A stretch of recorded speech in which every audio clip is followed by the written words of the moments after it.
तो चलिए सबसे पहले अपन बात करेंगे चैप्टर 1 की दीर्घ जीवते अध्याय की, जो मैंने आपको पूरा पढ़ा दिया है। एक बार फटाफट आपको फास्ट फॉरवर्ड 10 या 5 मिनट रिवाइज करा दूंगा। क्या क्या हमने पढ़ा, क्या क्या इसमें बातें पढ़ी, ये बातें आपको एटलीस्ट इसमें पता होनी चाहिए, जिससे अपन क्या हो, जिससे कोई भी पूछ ले तो हमको पता होना चाहिए। तो सबसे पहले चैप्टर 1 दीर्घ जीवते अध्याय, मैंने इसमें आपको बताया था कि दीर्घ जीवते अध्याय, अगर आप सुश्रुत में जाओगे तो उसमें चैप्टर 1 का नाम क्या था, वेदोत्पत्ति था। अष्टांग संग्रह अष्टांग हृदय में क्या था, आयुष नामी अध्याय था। अगर अपन बात करेंगे अपन इसकी क्या कहते हैं, इसके अंदर क्या क्या बातें आई हैं, तो सबसे पहले बात आई थी ईषणाओं की। ईषणा मतलब क्या होता है, इच्छा होती है। 3 प्रकार की इच्छा बताई गई थी, प्राण, धन और परलोक। फिर मैंने आपको आयु के बारे में बताया था, 4 प्रकार के युग बताए गए थे। सबसे पहले सतयुग था जिसमें आयु 400 वर्ष थी। फिर त्रेता में 300, द्वापर में 200, कलयुग में 100। इसकी ट्रिक थी सत्य तेरे द्वार पर कलयुग खड़ा। मैंने बताया था कि कितने 100 करके हमारी आयु कम होती जा रही है। इसके बाद मैंने आपको पुरुषार्थ चतुष्टय बताया था, धर्म अर्थ काम मोक्ष। मैंने बताया था पुरुषार्थ चतुष्टय में से अगर आप त्रिवर्ग धर्म अर्थ काम को हटा देते हो तो क्या कहते हैं अकेला मोक्ष बनता है, या फिर आप कह सकते हो त्रिवर्ग प्लस मोक्ष इक्वल टू पुरुषार्थ चतुष्टय। फिर मैंने आपको बताया था सूत्र स्थान, उसको श्लोक स्थान भी बोलते हैं, उसको सिर स्थान भी बोला गया है, या सिर बोला गया। सिर क्यों बोला गया है, श्रेष्ठ है। फिर मैंने आपको बताया था सूत्र क्या होता है, तो मैंने बताया था जो कम अक्षर में ज्यादा बात कह दी जाती है वो सूत्र होता है। फिर मैंने आपको अनुबंध चतुष्टय बताया था, क्या बताया था, अविधेय प्रयोजन संबंध अधिकारी यानी एपीएस। क्या बताया था, ट्रिक एपीएस। अविधेय का मतलब क्या होता है, इसके अंदर स्कंद त्रय आता है या त्रिस्कंद जिसको बोला गया था, हेतु दोष द्रव्य। प्रयोजन मैंने बताया था धातु साम्य क्रिया चक्र तंत्र से प्रयोजनम, यानी धातुओं को क्षमता मिलाना, यही हमारे तंत्र का प्रयोजन है। फिर मैंने आपको संबंध बताया था, संबंध बताया था जो बोल रहा है, जो बता रहा है, और जो चीज बता रहा है उसके बीच में जो रिलेशन है दैट इज संबंध। फिर मैंने अधिकारी बताया था कि इसके 3 अधिकारी बताए गए हैं, ब्राह्मण क्षत्रिय वैश्य। इन तीनों को अधिकार दिया गया था आयुर्वेद को पढ़ने का स्टार्टिंग में, हालांकि बाद में जाके बोल दिया गया कि जो आयुर्वेद को पढ़ने में रुचि रखता है, जो मेहनत करता है और सच्चे मन से इसको पढ़ता है, वो हर कोई व्यक्ति इसको पढ़ सकता है। फिर मैंने आपको 4 प्रकार के सूत्र बताए थे, गुरु सूत्र, शिष्य सूत्र, प्रतिसंस्कृत सूत्र और एक सूत्र। गुरु सूत्र क्या होता है, गुरु अपने मत को या गुरु अपनी बात को जिस सूत्र के द्वारा या जिस वाक्य के द्वारा रखता है, डेट इज गुरु सूत्र। शिष्य सूत्र क्या होता है, गुरु के समझने के बाद या गुरु के समझाने के बाद शिष्य अपनी शंकाओं को जिस सूत्र के द्वारा दूर करता है, डेट इज शिष्य सूत्र। प्रतिसंस्कृता सूत्र क्या होता है, जो प्रतिसंस्कृता लोग बताते हैं। एक ही सूत्र क्या होता है, किसी स्थान पर जब एक आचार्य की बात चल रही है और उसी स्थान पर दूसरे आचार्य की बात कर दे, डेट इज एक सूत्र। फिर 7 प्रकार के चतुष्क थे और लास्ट में संग्रह था। मैंने बताया था एक चतुष्क में 4 चैप्टर है, 7 में 28 होंगे, प्लस संग्रह 2 यानी 2 हो गए, टोटल 30 होते हैं। पहला कौन सा था, भैंस, फिर स्वास्थ्य, फिर निर्देश, फिर कल्पना, फिर रोग, फिर योजना, फिर अन्नपान, फिर संग्रह। मैंने बताया था कि सबसे पहले हमने भैंस का सेवन करा, दवाई का सेवन करा, हम हेल्थी हो गए, लेकिन हमने रूल फॉलो नहीं करे, निर्देश फॉलो नहीं करे। किसने फॉलो नहीं करते, कल्पना ने, जिसके कारण उसको योग हो गया, बीमार हो गई। जब बीमार हो गई तो उसकी प्लानिंग करी, योजना बनाई, और जब प्लानिंग करी किसकी करी, अन्नपान की करी, फिर वो हेल्थी हो गई थी। फिर मैंने आपको आयुर्वेद का पैटर्न बताया था बड़ा इंद्र का बाहर बीडीए, और इंद्र से इंद्र, बाहर से भारद्वाज, इसके बाद पुनर्वसु आ जाती है, जबकि अष्टांग हृदय में वहां पर भारद्वाज नहीं थे। ठीक, इसकी मैंने बात बताई थी। फिर मैंने आपको बताया था इंद्र के नाम बताए थे, शरण ने बताया था, चक्र बताया था।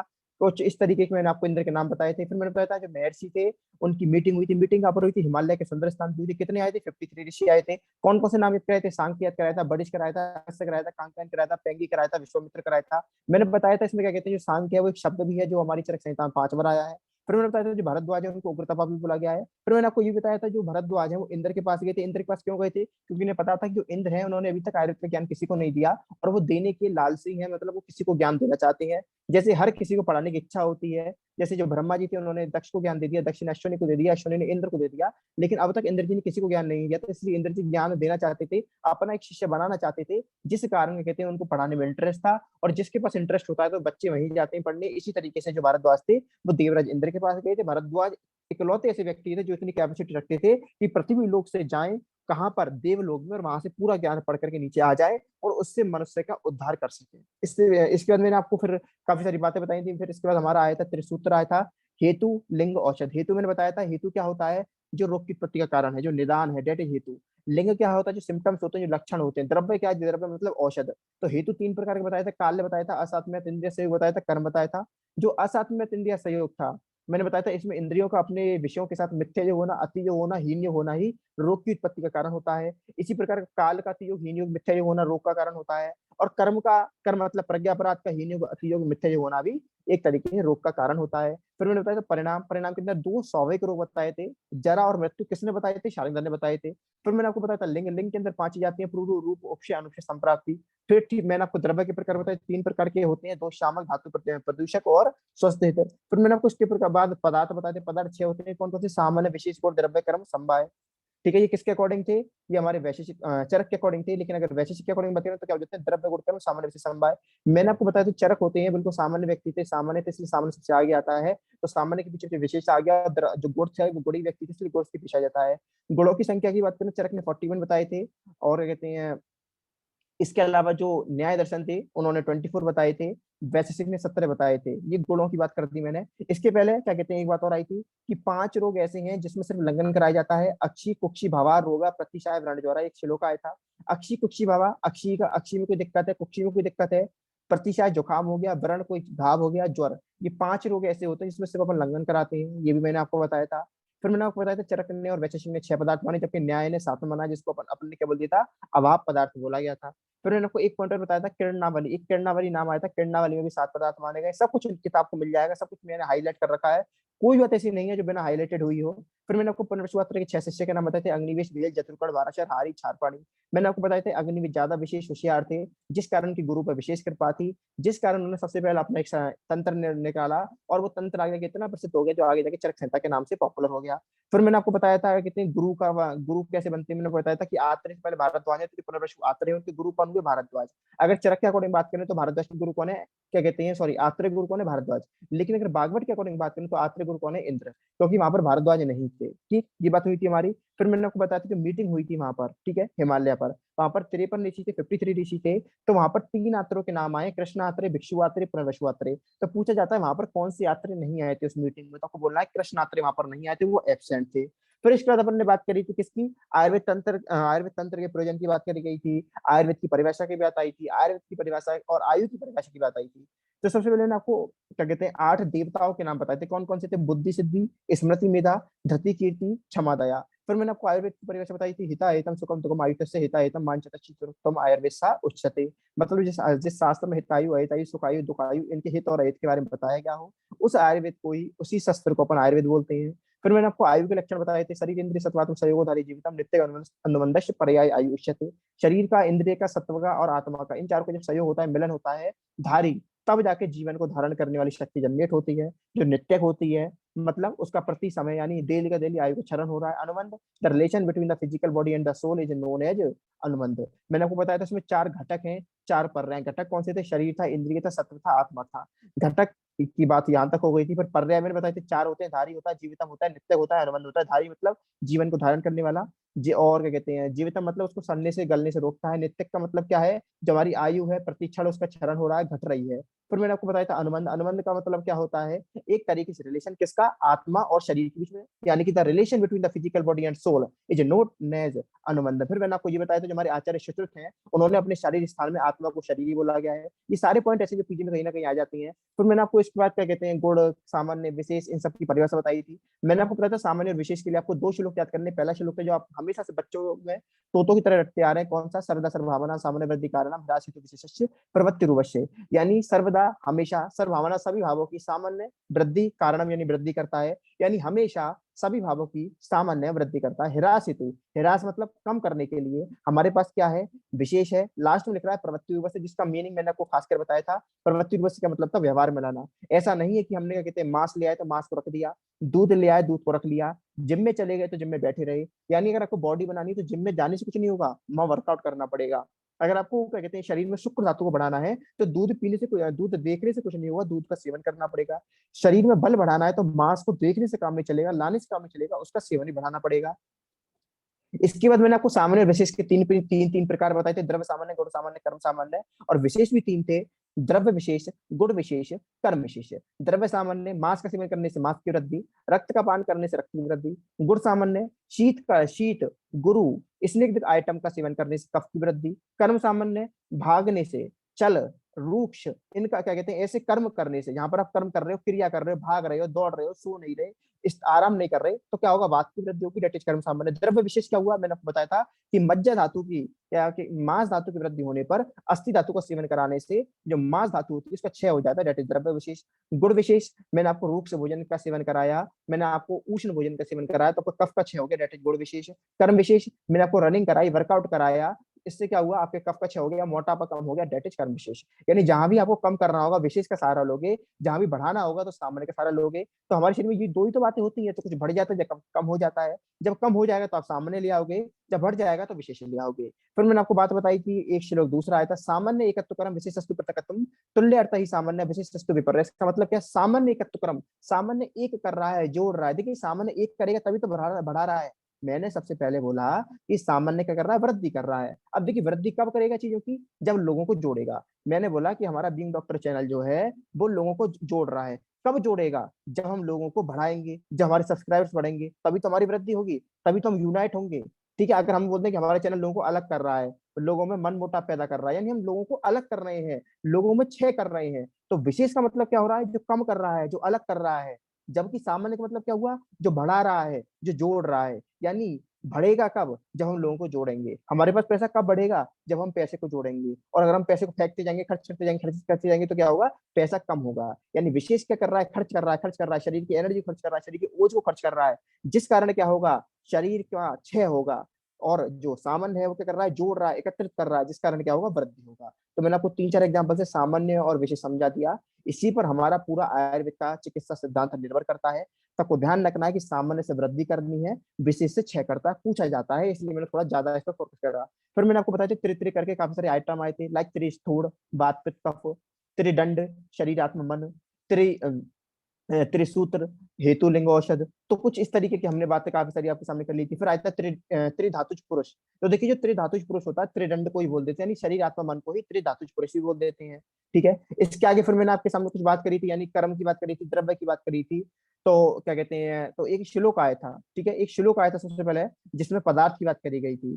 तो उसमें बेसिकली आपके 9 कारण द्रव्य बताए गए थे। ठीक है, 9 कारण द्रव्य का श्लोक आया था, अगर आपको याद हो, खादीन्य आत्मा मन कालो द्रव्य संग्रह सा इंद्रिय चेतनम द्रव्य निरिंद्रिय चेतनम। खा मतलब आकाश, आदि, आदि मतलब बचे हुए चारों महाभूत आ गए, यानी क्या कहते हैं, आकाश वायु अग्नि जल पृथ्वी। आदि का मतलब क्या हो गया, जो बचे हुए 4 महाभूत है वो आदि में आ गए।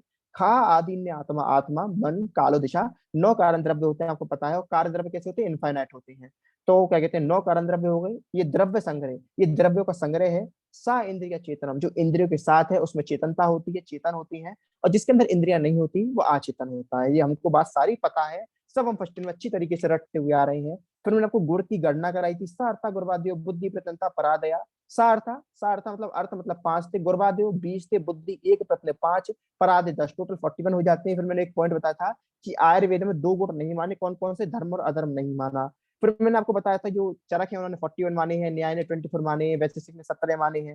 फिर कर्म की बात आई थी, कर्म क्या होता है, कोई भी क्रिया, कोई भी प्रश्न, किसी भी काम को करने के लिए की गई कोशिश को ही कर्म बोल देते हैं। फिर मैंने बताया था प्रणादे कराने 5 प्रकार के लौकिक कर्म आने, कौन कौन से 5 प्रकार के थे, श्लोक आया था, उत्क्षेपणम, अपक्षेपणम, आकुंचनम, प्रसारणम, गमनम इति। उत्क्षेपण मतलब ऊपर की तरफ गति, अपक्षेपण नीचे की तरफ गति, आकुंचन सिकुड़ना यानी कॉन्ट्रैक्ट होना, प्रसारण रिलैक्स होना फैलना, गमन एक स्थान से दूसरे स्थान पे जाना।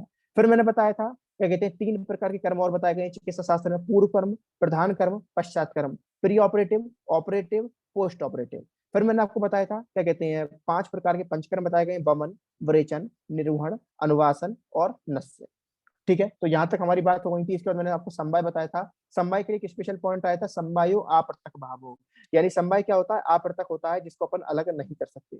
समवाय क्या है, समवायो अपृथक भावो, यानी जिसको अलग नहीं कर सकते। नित्यो, 2 पॉइंट आए थे इसमें, समवायो अपृथक भावो और नित्यो, यानी जो अनब्रेकेबल रिलेशन है उसको अपन समवाय बोलते हैं, नित्य जो लगातार बना रहता है। ठीक, इसके बाद मैंने आपको क्या बताया था, इसका द्रव्य करेक्टर बताया था, यत्र राशिता कर्म गुणा कारण द्रव्यम, यानी जिसके अंदर कर्म गुण समवाय संबंध से रहते हैं, यानी वो चीज या कह सकते हो वो पदार्थ जिसके अंदर गुण और कर्म समवाय संबंध से रहते हैं, उनको निकाला नहीं जा सकता, दैट इज द्रव्य। फिर मैंने आपको सुश्रुत का, रस वैशेषिक, नागार्जुन का, भाव प्रकाश का कंपेयर कराया था। मैंने बताया था जिसके लास्ट में पंच नाम आ रहा है वो नागार्जुन का है, जिसके अंदर पंचा नाम भूता नाम आ रहा है वो भाव प्रकाश का है। भा से भाव प्रकाश, भा से भूता नाम, जिसके अंदर भूता नाम आ जाएगा भाव प्रकाश का कर दोगे, भा से भाव प्रकाश, भा से भूता नाम।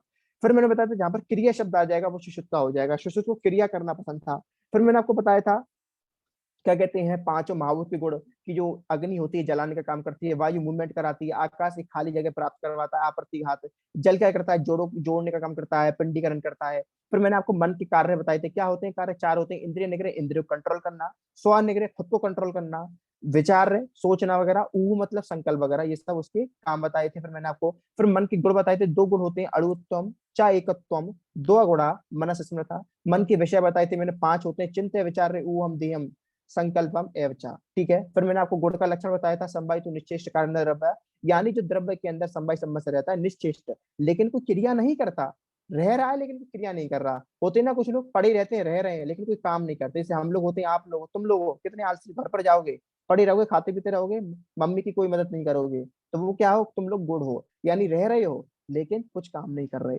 कुछ होते हैं कर्म, मेहनती लोग होते हैं, संयोग इच्छा विभाग इच्छा कारण द्रव्य आश्रितम कर्तव्य से क्रिया कर्म करना अन्ना अन्यद अपेक्षते। संयोगी मतलब जोड़ने वाला, विभागी मतलब तोड़ने वाला, द्रव्यम आश्रितम, और जो द्रव्य में आश्रित रहता है, यानी जोड़ भी रहा है, तोड़ भी रहा है, और द्रव्य के अंदर समवाय संबंध से रह भी रहा है, उसी को अपन क्या बोलते हैं, कर्म बोलते हैं। अपेक्षा मतलब वो किसी और पर डिपेंडेंट नहीं है ये सब करने के लिए, किसी को तोड़ने के लिए, किसी को जोड़ने के लिए, वो किसी और पर डिपेंडेंट नहीं रहता। फिर मैंने आपको इसके बाद बताया था जो कार्य द्रव्य होते हैं वो तीन प्रकार के बताए थे, समवाय, असमवाय, निमित्त।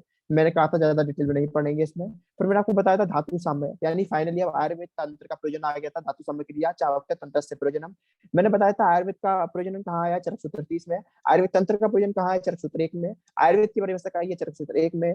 आयु की परिभाषा कहाँ आई है, चरक सूत्र 1 में। तो दैनिक ने कौन सा चरक सूत्र 1 में आया, कौन सा चरक सूत्र 30 में आया, ये रेफरेंस अचानक पूछ लिए जाते हैं।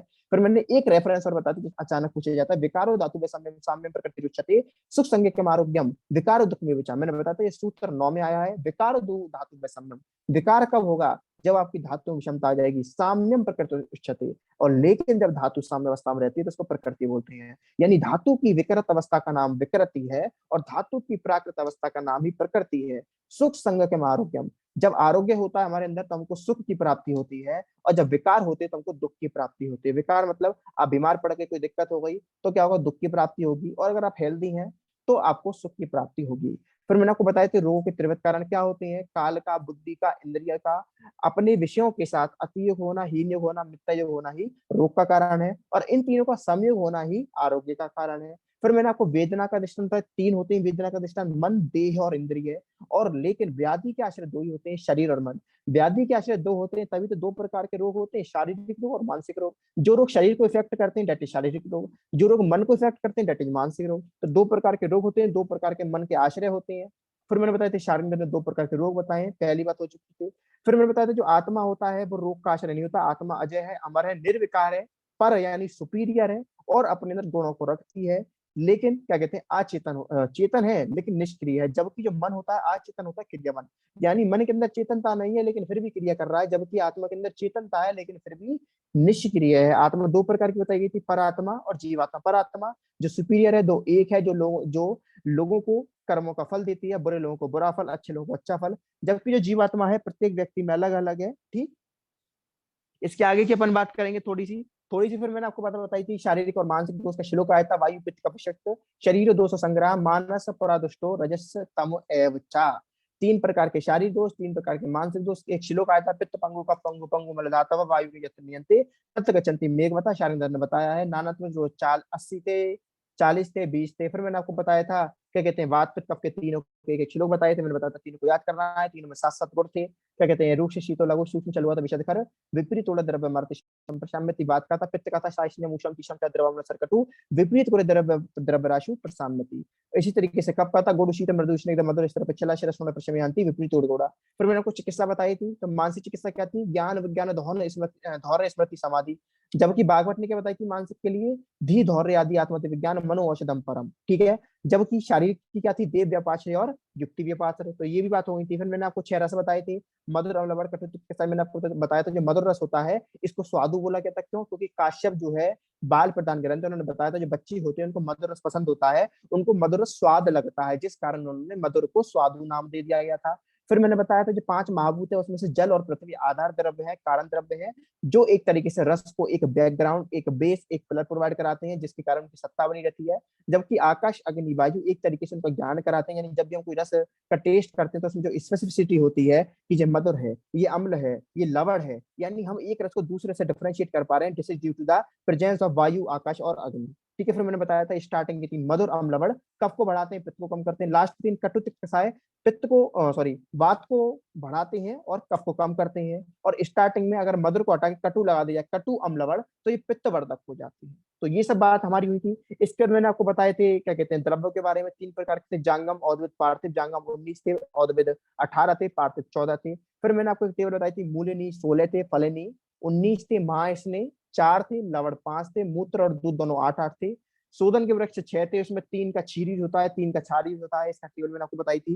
5 लवण थे, एक तो सेंधो था, सौरमंचल था, सामुद्र था, विड़ था, औद्भिद था। 4 स्नेह थे, घृत था, तेल था, वसा था, मज्जा था। मूत्र कितने थे? 8 थे, उसमें 4 मेल थे, 4 फीमेल थे। फीमेल कौन सी थी? भेड़ थी, बकरी थी, गौ थी और भैंस थी। मेल कौन कौन से थे? हाथी था, घोड़ा था, ऊंट था और गधा था। और दूध की बात करें, दूध तो फीमेल ही देती है। फीमेल में किस किस का था आपको पता है? कहते हैं गधे का हटा के बस मानुषी दूध कर देना है। उसके अलावा मूत्र गुण बताए थे, उष्ण होता है, तीक्ष्ण होता है। मैंने बताया था मूत्र, मूत्र ध्यान रखोगे, MUTRA, एम से मूत्र, यू से उष्ण, टी से तीक्ष्ण, आर से रूक्ष, लेकिन लास्ट में ए भी है तो अरूक्ष है। तो जो बागवट है उन्होंने क्या बोला था कि जो मूत्र होता है ये पित्त को बढ़ाता है, जबकि चरक ने क्या बोला था? मूत्र को बाहर निकाल देता है। चरक ने बोला था जो हमारा क्या कहते हैं मूत्र होता है ये श्लेष्म को समन करता है, और जो वात है उसका अनुलोमन करता है और पित्त को बढ़ा करके बाहर निकाल देता है। और एक लाइन आई थी, पांडु रोगो उपसृष्टा नाम उत्तमा, और एक नाम आई थी पांडु रोग अम्ल पित्ते। जो पांडु रोग अम्ल पित्ते थी वो दूध के लिए आई थी, और जो पांडु रोगे उपसृष्टा नाम उत्तम, जिसमें उत्तम आ रहा है वो मूत्र है, और जिसमें पांडु रोगे अम्ल पित्ते आ रहा है वो दूध है। तो ये दोनों लाइन आई थी। क्वेश्चन आ जाता है पांडु रोगे अम्ल पित्ते किसके लिए है, तो बच्चे कभी कभी मूत्र टिक कर देते हैं। आपको ध्यान रखना है कि अगर अम्ल पित्ते आ रहा है तो दूध लगाएंगे, और अगर पांडु रोगे उपसृष्टा नाम उत्तम आ रहा है तो आप मूत्र लगाएंगे। एक बात और आई थी, मनस्करम। मनस्करम किसके लिए बोला गया था? दूध के लिए ही बोला गया था। 6 वृक्ष थे, नाम आप याद कर लिए थे, मैंने कल याद करा दिए थे। इसके अलावा चैप्टर समझने कुछ नहीं था, पूरा मैंने आपको रिवाइज करा दिया चैप्टर, जितना 99% मैंने आपको चैप्टर रिवाइज करा दिया। जिन बच्चों ने कहते हैं कि चैप्टर और रिवाइज करना हो, मेरी प्रीवियस वीडियो देखेंगे आप, ठीक है। तो क्या कहते हैं यहाँ तक मैंने आपको पूरा चैप्टर रिवाइज करा दिया।